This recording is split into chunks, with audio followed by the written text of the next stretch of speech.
Hey guys, welcome back to Screenworthy, brought to you by The Mind Refinery. I'm your host, Kyle Bodanis. This week we have a little rhythm section Screenworthy collaboration. We're super excited about this one. We're talking to one of the best music video directors of the past 15 years, Shomi Patwary. We're going to talk about his early days of filmmaking, working with artists like Pusha T, A$AP Rocky, Nas, and Beyonce, and we're going to do a little nerd out on music too. Hope you guys enjoy it. If you like what you hear, rate and subscribe to The Mind Refinery channel, and if you have time, follow us on social media. And now, here's the show. All right, guys, joining us as usual is the co-host with the most, Coburn Blair. Coburn, how's it going? Good. How about you? Pretty good, because today we have a special guest. He's actually one of the most talented directors working in the game today.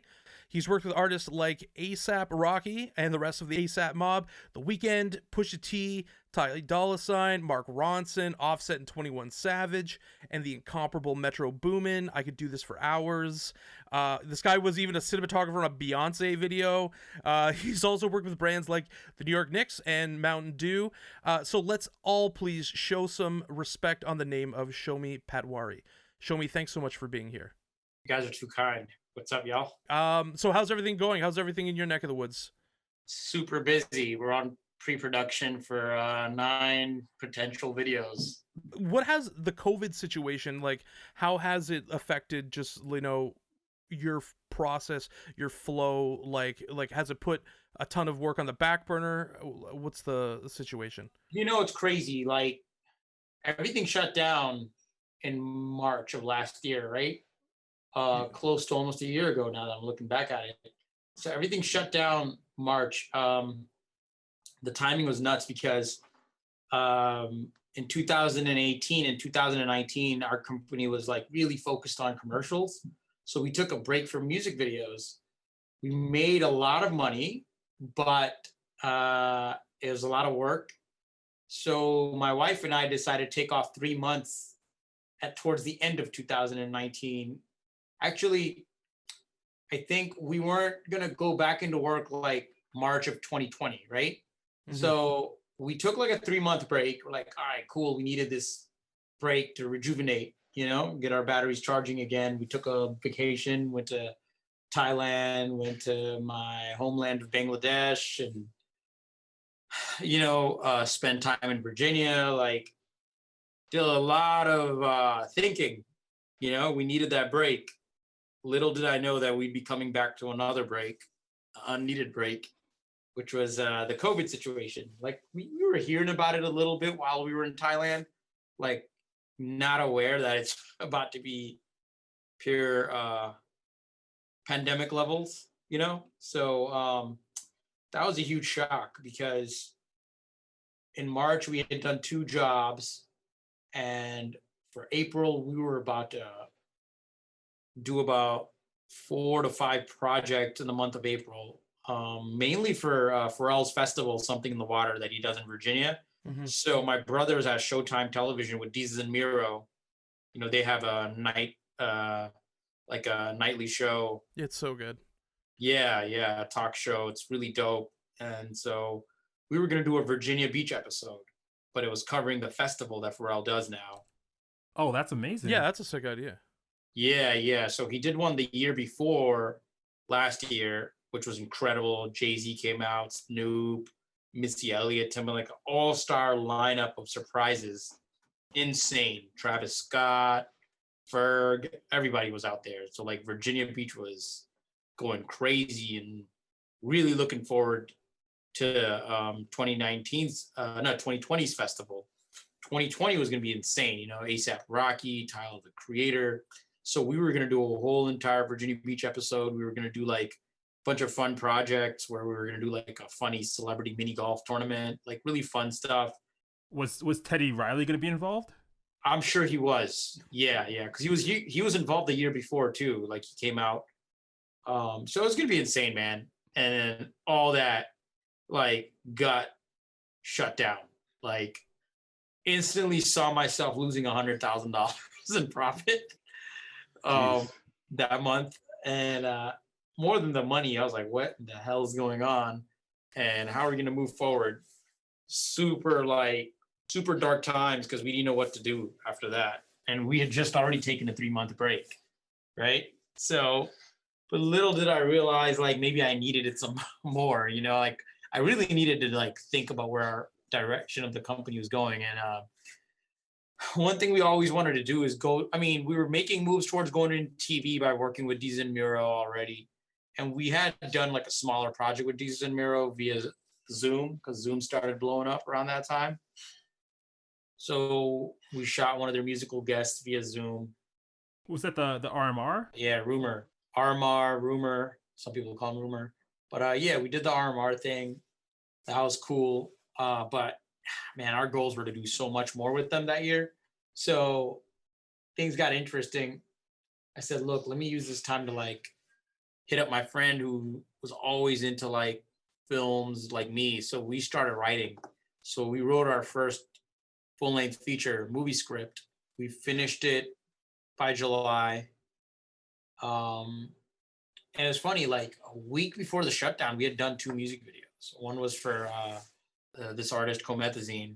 So we had just done his music video right before the week of the shutdown. It was interesting, man, like had me thinking like maybe I do want to go into movies. When we went through that shutdown, we wrote the movie script. I had announced it that I did it with my best friend. And then boom, ASAP Ferg's manager, who also manages Lil TJ, saw that. And he's like, yo, we want to shoot a movie for TJ. I was like, wow, it's kind of crazy. Like when you start putting things in the air, it comes back. When you announce that you want to make a movie, then you kind of get that opportunity to make a movie, which was insane. So we shot a short film for Lil TJ, which I think should be out by this March, going towards the feature film route, but also kind of going back into my roots of doing music videos again, because it really keeps you relevant. And now we're working with these younger artists, Cowboy, this other artist coming out of Virginia Beach, Young Raj. We just did one with Boogie, who's Eminem's artist. So, we want to do films, we want to do TV, we want to do a lot. So, just seeing how things, go this year. But it's exciting because we built like 9 gigs already. So film, like, I mean, I watched this really, really awesome feature, and it was talking about you and your family, and when they came to New York from Bangladesh. Oh yeah, the PBS thing. Yeah, it's really great. And you mentioned that your parents, how hard they worked, and that they were like superheroes to you, so you could like zone in on your dream. So how does that journey, like, was film always the end goal? Like, how did this whole thing, and in the video and film space, manifest itself for you? Okay, so like as a kid in the 90s, I used to fantasize about making movies, but it was a fantasy. Didn't even think that's what I was doing. It's like fantasizing, I want a Lamborghini one day or something as a kid. Yeah. It was purely a fantasy. Didn't think I was going to be in this realm. Growing up in the 90s, it was a fantasy that one day I would meet the Wu-Tang Clan. Didn't think I was going to do a documentary with them. Like all that stuff, man, as a kid in Virginia Beach, you think you're just going to go get a regular job. Most kids in Virginia Beach, they either become IT dudes or they get a job for the government, or even join the army. Like we have a huge Navy base. That's why it's so diverse. Never did I think I'd have these opportunities, and I don't think those opportunities would have been open if it wasn't for Pharrell and Chad Hugo of the Neptunes. So can you tell us about Pusha T buying you your first camera? Yeah, man. Like, I met Pusha T through my days in Star Trek. Started out working with Fam Lay, who was sound to Star Trek, and then Pusha gave me my first shot when he told me to do the mixtape cover for their first mixtape called We Got It For Cheap. So I designed that. And I'd always be around them filming behind the scenes, just like I got archives of footage, man. I got tapes like going back to 2003. And so I was always around them filming BTS.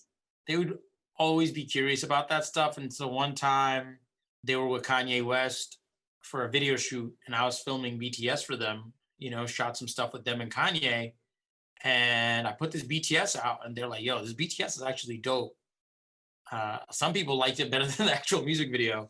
So they're like, yo, Shomi, you got to do a music video for us, because I see you could do the BTS stuff and it looks pretty dope. And that really got me taking the music video stuff seriously. Because keep in mind, I was doing graphic design and web design with my best friend and business partners, Philip Lee and Curtis Bowens at the time. And our company, after the recession kind of went into hiatus. And so I took a 9 to 5 right before I got into music videos. But the music video things didn't click immediately. Like it didn't take off immediately. Like, yeah, I did a video for the clips when Pusha T bought me a camera in exchange to do a video. But that camera took me places, man. Like I told him, oh, yo, there's this new camera out. It's the 7D. You can put lenses on it. It's like a regular DSLR, but you can shoot film. Changed the game because like everything else and back then that was digital, like didn't have any depth because you couldn't really switch lenses like that. So when that camera came around, man, like it added so much production value to our shoots. But yeah, it was just like, in exchange, you buy us the camera and a few lights and we'll shoot your first video. So we shot, it was funny, by the time the camera actually came too late, so we had to actually use one of my homies' cameras, a Panasonic DVX, and we like put this indie rig on it that let us put a lens on it. So it didn't come out that crispy, but it was called Doorman. But then by the time the camera came, the 7D, we shot Freedom. And so when we got that camera, we shot this video for their second single called Freedom. No, third single, sorry, because I shot the second single. And then the third single is Freedom. And when we shot the Freedom video, my boy Kenna, who was also signed to Star Trek, saw it. He's like, yo, how the hell did you do this video? It looks so crispy. Like, I'm not used to seeing low budget videos look like this. Me and Lupe got a record with Mike Shinoda to raise money for Haiti. This is when Haiti had that earthquake. And so we did a video as charity work. So we didn't charge for that video, but it was a passion project to do something, to create awareness, to raise money for Haiti. So we did this video. It was all like photos mainly and some like home video style footage. When we did that, Lupe really loved that video. And we had the 7D. And so like Lupe was going through a lot with his label. So he just funded the Unbeaming video. So like it just kept bringing attention to people because of that camera. Like this is early on, man. Like it went from Lupe to David Banner to Asher Roth to this and that. Years went by and I still had that 7D laying around. I was working a 9 to 5 at Hampton University as like a media supervisor. When I got my 9 to 5, I got married to my wife. We settled down, but life got mundane a little bit. And, we were kind of trying to get out of Virginia at that point. And then my homie who started Karma Loop TV was also from Virginia. And he remembered me from back in the days when he was DJing. I linked him up with the acapella from Family. So he always remembered that favor. And he hit me up on Twitter one day, followed me, and was like, yo, I love this little Family video you just did on the 7D. And he was like, you should join us. I was like, word? Because Karma Loop at the time, if you don't remember, they were this gigantic streetwear e-commerce website, They had the biggest like streetwear merchandising websites. They sold everything and they were the biggest. So when they launched their TV side, they wanted to bring me in to like shoot all the videos guerrilla style like I always did. And so that's where that camera took me, man. The 7D and like the 5D and those DSLR cameras, like I just wish there was a way to properly articulate like how much they affected shooters back in the day. Yeah, just the ability, especially because like you were saying about like changing lenses and stuff like that, and then especially with like on other digital cameras, primitive lens adapters and stuff. That camera changed the recording industry because what it did is artists that were unsigned were able to get videos that look like the level of videos with signed artists. Right? You could start finding tutorials on YouTube to like how to use those cameras, how to do VFX on your own. Started changing the game. Like guys like us were coming in right after Rick Cordero. For those who don't know Rick Cordero, like he was kind of a pioneer in the whole DIY guerrilla style filmmaking movement. Like he was one of the first to like really shoot videos on his own, and those videos would get, the attention of Nas, Jay-Z, so he was an inspiration. To see him do what he did, that was inspiring. But then the 7D changed the game up. Like it made it so easy to do run and gun videos with no budgets. You just point and shoot, you know? Like I know with ours like got beaten into the ground. Like only now, now, I mean, like now we got like, you know, the C300 and stuff like that because we use it for documentaries. Great low light cameras, even Yeah. 7D, even those were good low light cameras. Now looking back at it, like I remember I took the 7D camera. I was a cinematographer on this video my boy Julian from Karmaloop directed called "Express Yourself" for Diplo, featuring Nikki the Bee. Mm-hmm. We shot that on the 7D, and I swear I lit that video with the iPhone. I used my iPhone. That's incredible. You know, we shot that video, and it got the attention of Beyonce. That's how we got the gig to do cinematography for Beyonce. And funny thing is, when I did the cinematography and my boy directed that video for Beyonce, Beyonce didn't want us to use any other cameras. So we used a 5D when we did Beyonce's video. Like she purposely wanted to keep that look. Like she liked that run and gun style when we did that video. And so we shot No Angel. You know what I'm saying? I can't go into too many details about that video because all the 90-page contracts signed. Yeah, NDAs. Yeah. So I can't give away too much, but yeah, it was interesting.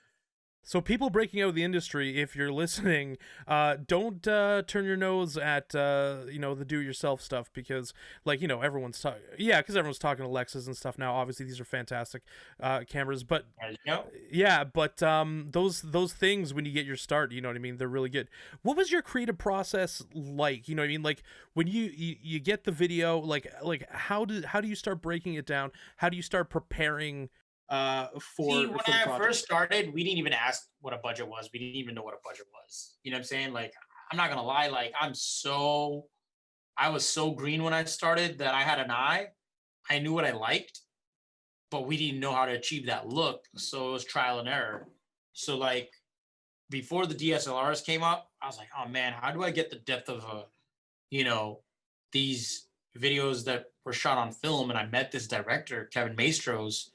He shot a video for my friend's band and he introduced us to this process of, you know, like putting these adapters on there where you flip the camera upside down and then you could put a Canon lens in there or a Nikon lens in there. It was so interesting back then, man, the things we had to do to get that look, but they weren't that sharp, you know? So like earlier days, we did it how we could, but the process in the beginning, hard to say because we didn't have a budget. So like, you know what's funny? I used to like not give myself any creative limits when I didn't know about budgets. And so we were so ambitious with our ideas because we're like, oh, well, you know, it's funny now that we have budgets, we're now like, oh, we can't do this. We got to do it this way, that way. Like we're much more limited because when you have a crew, you're bringing the whole entire crew into that journey. So not everybody's going to be hopping fences with you. Yeah, you're not doing stupid shit anymore. The fun stuff. You're more limited when you have a budget because you don't have much to lose. You get kicked out of some place, cool, you shoot somewhere else. But when you start having budgets, you know, you're not eating pizzas on set like you did back then, you know? Like you got to think about meal breaks, all this stuff. Like union rules, all these things, which is great, obviously, because you can't work like that all your life. You know what I'm saying? So like, it's needed, but like, you know, there are no rules when you first start out. You just shoot as you go. It's different, man. The process is completely different than it is now. But back then, man, you don't we didn't location scout. You just like, go drive around, find a spot, shoot till you use as much natural light as possible. You know, you know the basic principles of making sure the sun is behind you and all that to get some cool flares and shoot during the golden hour because you didn't have any lighting and, you know, like basic principles. You use that as much as possible, but there were no rules. Yeah, now we're not even going in without a tech scout. Like we're doing like, yeah. You know, things change, man. You're like thinking about things you never think about, which is needed. As you grow and mature, you're like, oh man, you start being more conscious about safety and budgeting your time and making a proper shot list. You know, in the beginning, I used to have shot lists, but then they got thrown out because like, oh, this is not possible. That's not possible. It's so different, man. It's so different. It's so funny. But, you know, the naive days of filmmaking were fun, man. Days of dreaming, you know? So what was it like on set for the Nicholas F video for NERP? Like, and dude, I can't believe you guys know about that. That was my first music video ever. I probably watched that video probably like 100 times when it came out. Are those Yo, you knew about that video when it came out? I was on it early when it came out because I was. You understand? I wasn't even a director when that came out. I just did that because my boy needed more video. This is before we met Drake. Oh really? Yeah, Nick started working with Drake right after that. Oh, I did. I knew about it like around the same time. I didn't realize it was before he'd met Drake. Are those two 4.6s the Range Rovers? Oh my God, dude. So one of the Range Rovers was our boy Rob. He owned one. And the other one was Nick's manager. He had a Range Rover. Yeah, man. Those Rovers are back in style now. Oh, they're sick. They're great. Like dude, we had a budget of $1,000 maybe. And I think 200 of that went into animation. And then cassette tapes, hard drives, renting a GL2, and like a Panasonic something, not even a DVX, like it was a cheaper version of the Panasonic. Oh man, my friend used to work at a grocery store, so like he was a manager. He let us sneak in and shoot that scene. Oh, in the aisle? Yeah, dude. We just snuck really? in and shot that scene, but my friend was the manager, so it was cool, you know. Like, dude, that was like, oh my God, you're taking me back. And a lot of people don't realize one of the kids in that video was this kid B Major, who became a gigantic artist later on, signed to you'll see B Major all throughout that video, but B Major later signed with Justin Bieber and wrote for Justin Bieber. Crazy. I didn't know that. And I was just dabbling in After Effects. I saw the Through the Wire video for Kanye. So that's what inspired that Polaroid scene. Yeah, it reminds me of like Cootie and Chike. Like they were big inspirations, man. So like and Cootie and Chike, I used to do a lot of like run and gun. So Cootie and Chike was a huge inspiration. And I remember talking to Cootie and Chike's manager, who actually managed Kanye, John Monopoly. He happened to manage my homie Nick Rusher at the time. It all connects. It's crazy. So all of us met on the Star Trek forum. You know, Pharrell had a Star Trek forum for all those kids that loved NERD. We used to go on there. That's how we met Drake. Tyler was on there heavy too. Tyler was on there as Ace the Creator. Dude, B Major was on there. Santi Gold was on there, I think. No. Diplo was on there. That's how I met Diplo. This kid, DJ Benzi, introduced us to Diplo. He was on that forum. Dude, so much talent was on that forum. People don't realize it. They're all relevant artists to this day. Can you tell us a little bit about how Russell Peters introduced you to Drake? So it wasn't that Russell Peters introduced me to Drake. Being a kid of South Asian descent, we idolized Russell Peters as kids, like as a brown dude, like seeing another brown comedian like that. We could relate to it so much, but you know, he's also Canadian. So I like embedded his video on my MySpace page. This is MySpace era. And Drake had seen it. And the funniest thing was Drake left a freestyle bragging about me being some internet genius. It was hilarious, man. That's how we really connected. And then he DM'd me. I guess he could still DM back then because he had private messages. And he DM'd me on MySpace like, yo, I don't have a manager right now. We should talk. Really funny stuff. So MySpace was obviously like a huge tool for you. That's like one of the ways that you kind of got into. That's how I connected with so many people. Like when did MySpace come out? Like 2004? Something like that, yeah. So like from 2004 all the way till 2008, that was our social media, you know? That's how I connected with mad artists. Like we were kids out of Virginia Beach that had the opportunity to run the MySpaces for NERD, Pharrell, Clips, you know, everybody like on Star Trek, which led to us doing MySpaces for like all these other huge producers, you know, J.R. Rodham, Nate Dangerhands, like all these crazy producers and artists, Sean Kingston and Sean Paul, like all these crazy MySpaces. So like people got to see what our website was all about because we put a MySpace, you know, we put a tag on every MySpace we did. So people would go back to our website and see our portfolio. That was our hustle, man. Like we got paid to do MySpaces and then it would bring us even more work. That's just how we did it. Can you tell us about how your MySpace playlist influenced So Far Gone? Yeah.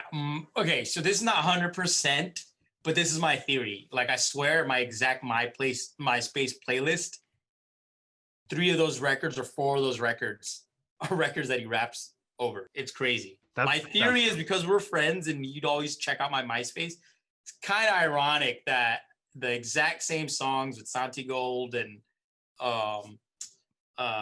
Lake Lee, all these records that was on my MySpace playlist, happened to be on So Far Gone. Maybe it's a coincidence, but my theory is that might have played a role.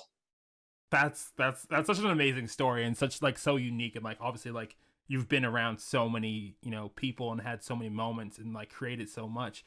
While we're on topic of Drake, I want to know, did the Do What You Do remix video, did you ever film that? No. There was no video for that. Okay. I think at one point he said the video was coming out, and I was wondering. Yeah, I think he was trying to make it happen. He never contacted us about it, but I think he was trying to do it, but it never happened. We could have made it happen if he reached out to us, but I don't remember him reaching out to me about it. I think he was trying to go with the same guy that did Replacement Girl. I made the collab happen. So the original version was just him and Nick.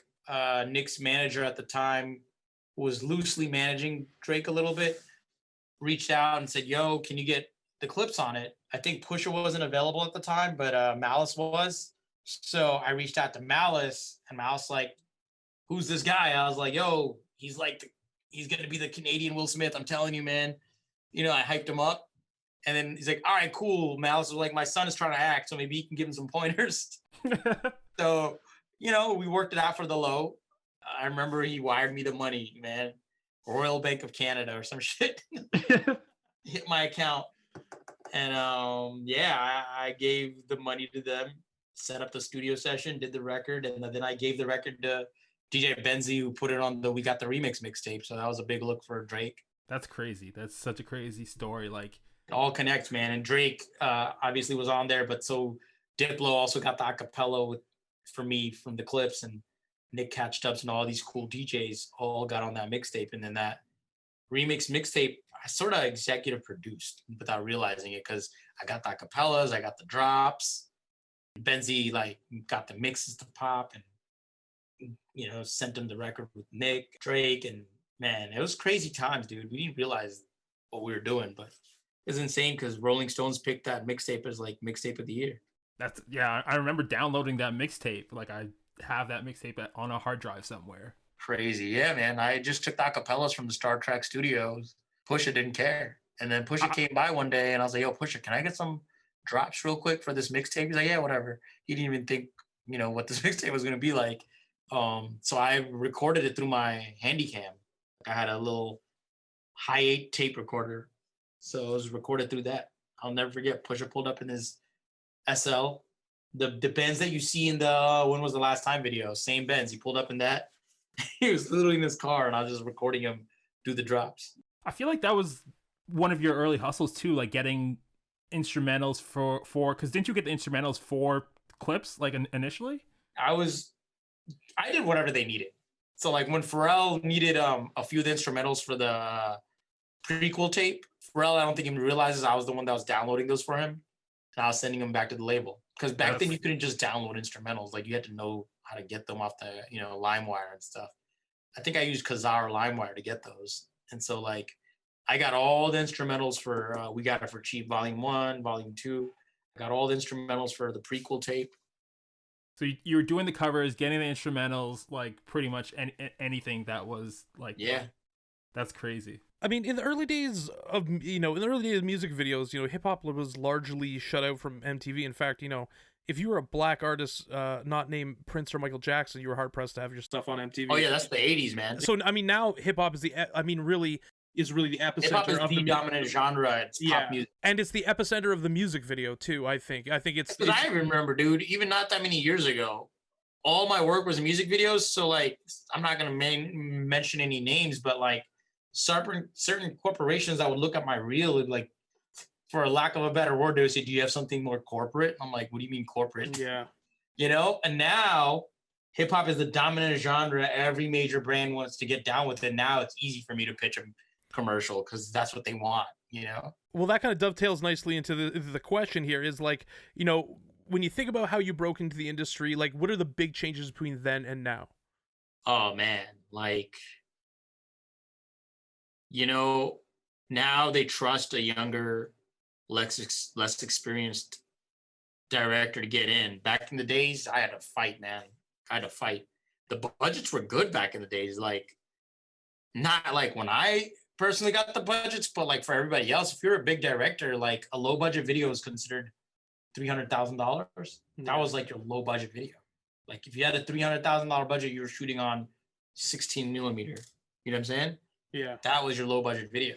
So like $1 million budget was the norm. So, but that was good for me when I did BTS. I would get like I think first BTS that I did for a major label was for Family, and they gave me like almost $8,000 to do that BTS, which is, you know, like crazy now you think about it. Oh yeah, now they're trying to get you to do it on spec. Like, you know what I mean? Like it's that'd be a good look for you. What do labels think about that? Like from like the video as an investment standpoint, are they looking at it as like a throwaway? We can get someone to do it for cheap. Like labels have A&Rs that dictate how the album's going to sound, what singles are coming out. The marketing team is working on finding TikTok agencies to like make it explode on TikTok because blogs don't do much anymore. And then you've got the video team that works with the product managers and the marketing team to figure out how it's all going to tie in with the visuals. So it's literally 3 components, you know? You got the music, you got the marketing, and then you got the video. The video is so important, dude. Like, it's crazy, you know? And they just have a separate budget for every video, you know? Like, video budgets, considering that certain costs are cheaper, not everybody's shooting on film, you know, you can do a lot with 100,000. But, you know, like 100,000 is starting to be the norm again.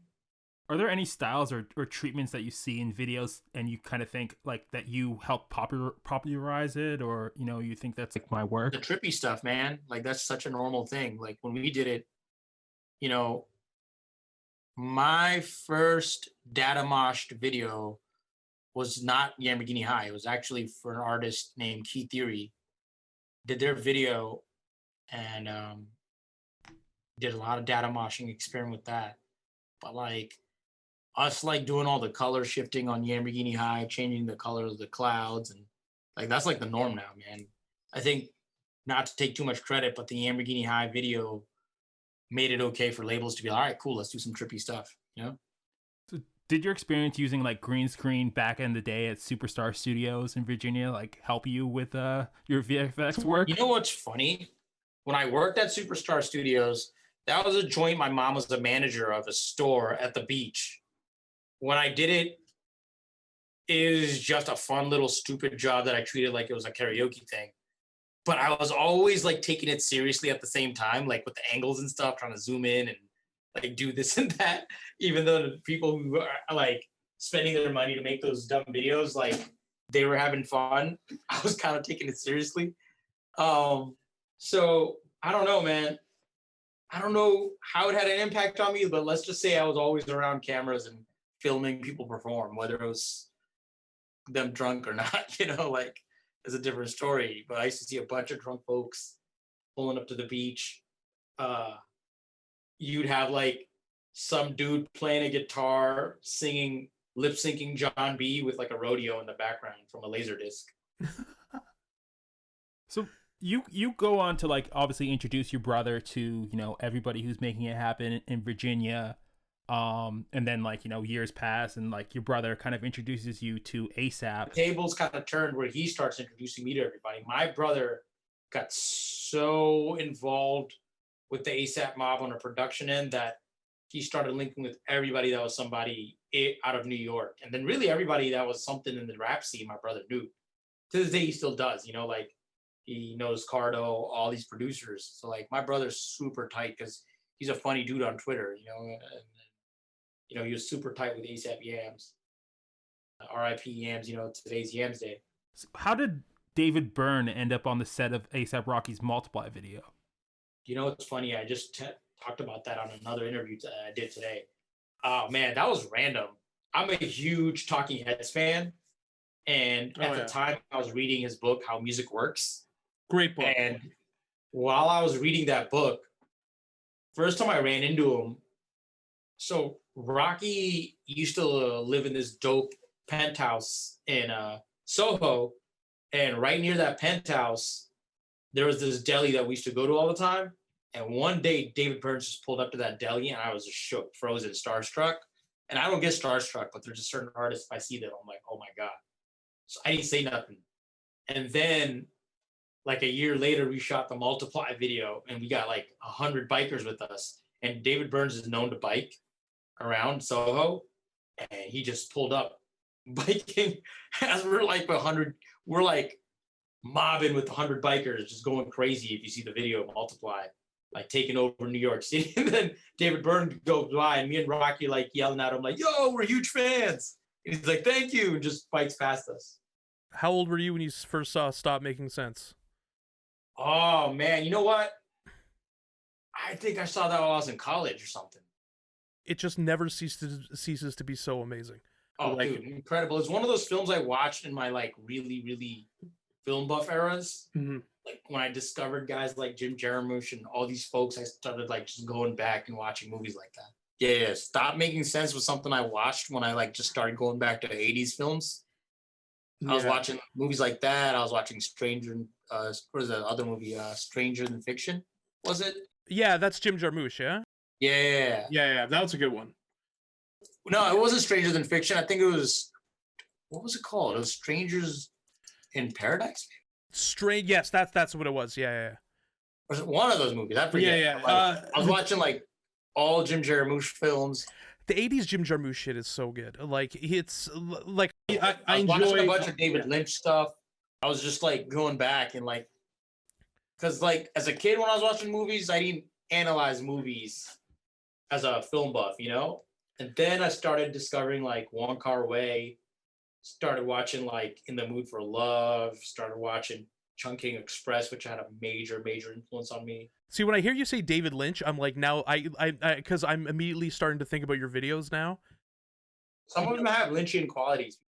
Yeah, to get the ability to get weird, I think that's what's really... like there are no rules, because man, I started watching like Twin Peaks and all this crazy shit, and it's funny, like I would start putting Rocky into like, I was putting Rocky into Wes Anderson and stuff. Like a lot of people don't realize when we did Lamborghini High, we took inspiration from Wes Anderson a little bit with that facade that, you know, falls off at the end, the backdrop, which like looked like a painting almost, like, and the colors and stuff, like that was inspired by Wes Anderson and Buster Keaton. That's what I was saying, that there's definitely a huge Buster Keaton vibe. It's funny because you think things are weird until you watch Twin Peaks and then double down when you watch Eraserhead. And it's funny because, you know, A$AP Rocky seems like a good conduit for that because he's so open-minded, dude. Yeah, and that's really evident in the, like, really, like he did that song LSD, like completely is playing with like psychedelia. I did a video for him called Jukebox, and he never showed me the LSD video that Dexter did. I had never seen it. And so the original version of Jukebox had similar effects. We were messing with this plugin called Sapphire to do all these crazy effects. And then Rocky's like, yo, we can't do those effects. I'm like, why not? He's like, I just did a video called LSD that has those effects. It's like, oh shit. So the original version of Jukebox was super trippy, but we had to tame it down for LSD. That LSD video, you can get contact high watching that shit. It's like friggin', it's so good, and really, actually, I'm glad we had this part of the conversation because it all kind of really makes sense just from an influence point of view. What were some of the videos that like you were influenced by, like music videos, more than film? Obviously, all the Hype Williams stuff from the '90s. Yeah. All the Spike Jonze stuff. The Spike Jonze is really what got me. That was like my gateway drug. So good.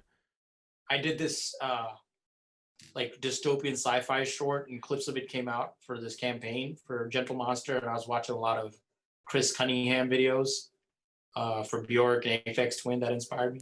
The Aphex Twins videos, Chris Cunningham's videos are friggin' sick. I remember when I was younger watching, you know, Jonathan Glazer. Yeah, you know when they, I'm trying to remember which company did it, but they did the like the Works of series where it was like. Yep, I used to have those. Palm Films released them, I think. Palm Pictures. Oh, sick. Yeah, the Chris Cunningham ones I used to, because I was really... I had those. I had all those DVDs. Yeah, they're really good. I watched, it was the Chris Cunningham one. Series. Yeah, and the Michelle Gondry one I thought was pretty fucking sick. Mark Romanek inspired me too. When I did Bat Saul. Oh. Yeah, like I looked at the Closer video. That's why you see like all those weird taxidermy and all that stuff in that Bat Saul video.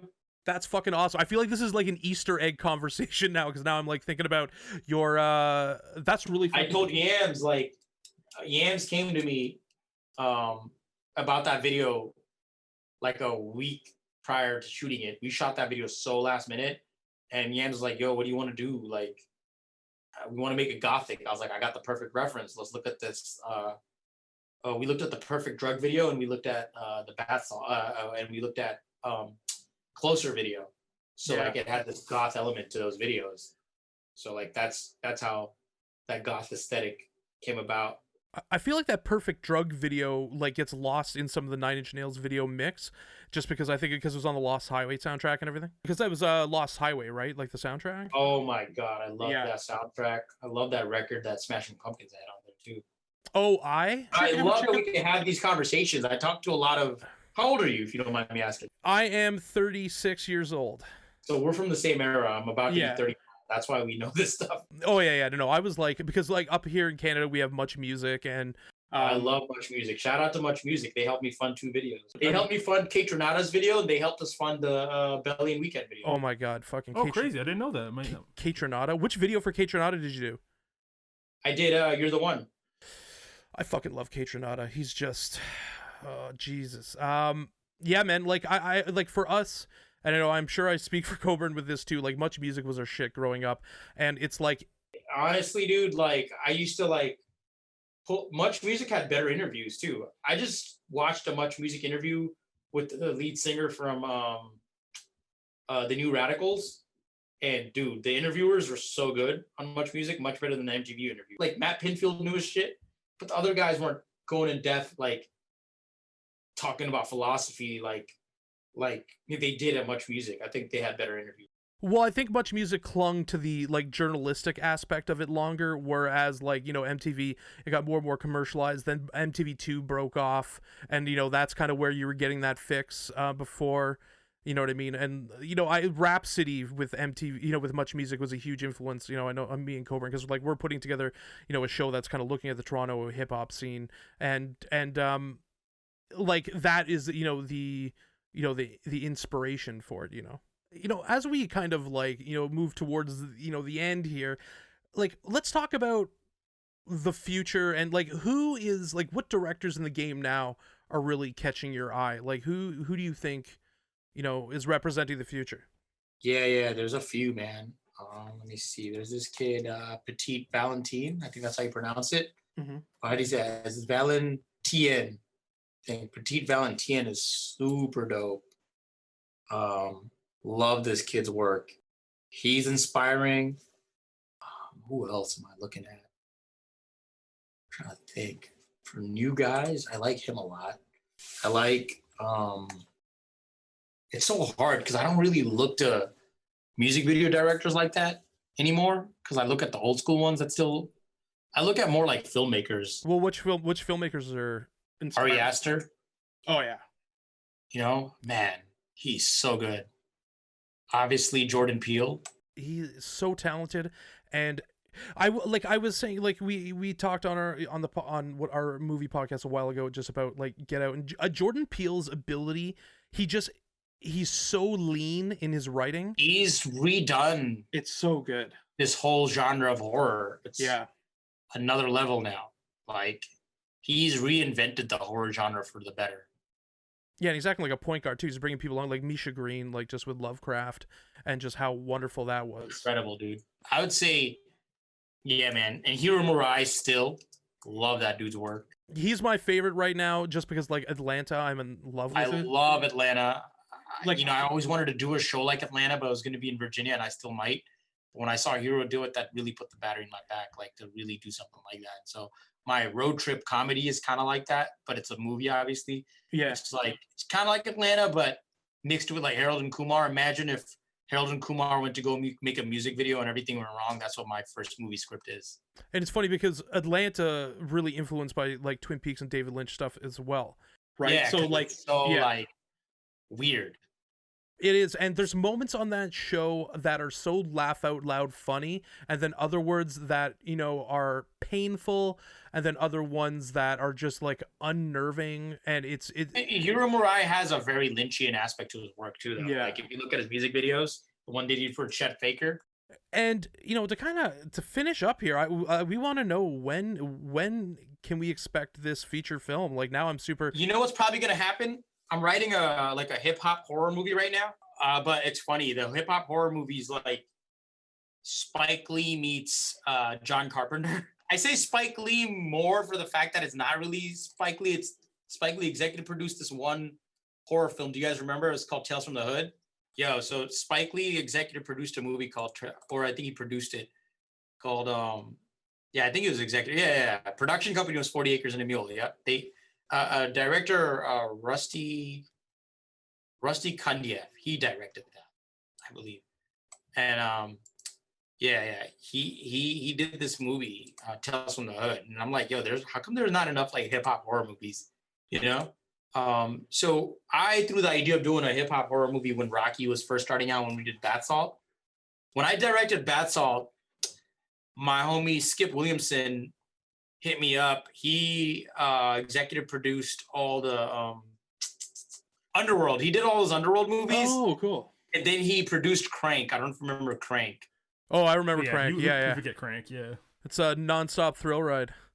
Yeah. So like he hit me up first, and he's like, "Yo, you should do like a hip hop horror movie with Rocky," and that was in 2012. But then we never did it. And now I got the film bug, and I'm like writing. So I just finished the outline for the horror movie. The horror movie looks more likely that it's going to get made first because everybody's hitting me up and wants to invest in it.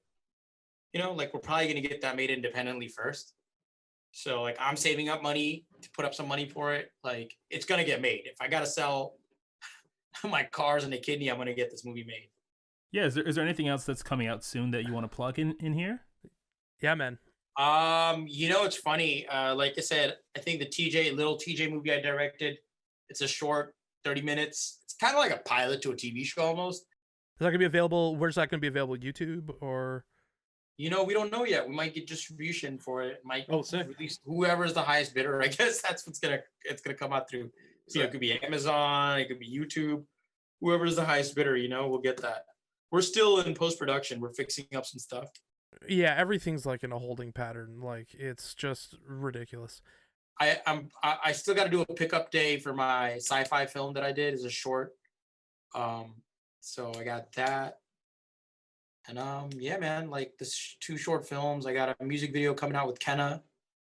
Not sure when that's gonna come out, but I'm doing like 3 more videos with Kenna. Well, we'll make sure we get all this blasted. So you know, listeners, take a look for it. It's gonna be good. Again, Shomi, thank you so much for being here. Thank you. All right, guys, we'll talk to you soon. Later, y'all.